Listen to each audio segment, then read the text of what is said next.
ওং নমো নারায়ণ।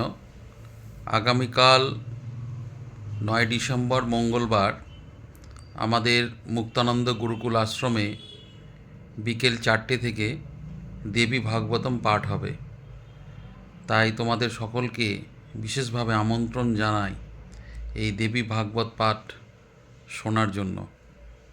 আমার ইচ্ছে ছিল তোমাদেরকে ফোন করে বলার, কিন্তু সময়ের খুব অভাবের জন্য ফোন করতে পারলাম না।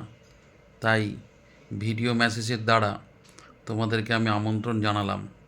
অবশ্যই আগামীকাল মঙ্গলবার বিকেল 4টে থেকে আমাদের আশ্রমে দেবী ভাগবত পাঠ হবে, তা শ্রবণ করার জন্য। আর দেবী ভাগবতম পাঠ শ্রবণ করলে বহু অশুভ শক্তি নাশ হয় এবং জীবনে পরম গতি লাভ হয়। এবং পাঠের শেষে আমাদের কিন্তু প্রসাদের ব্যবস্থাও থাকবে। তাই তোমাদের সকলকে বিশেষভাবে আমন্ত্রণ জানাই, তোমরা কিন্তু অবশ্যই পাঠে অংশগ্রহণ করবে। এবং আমাদের যিনি পাঠ করবেন তিনারা কিন্তু বাইরে থেকে আসছেন। ওং নমো নারায়ণ।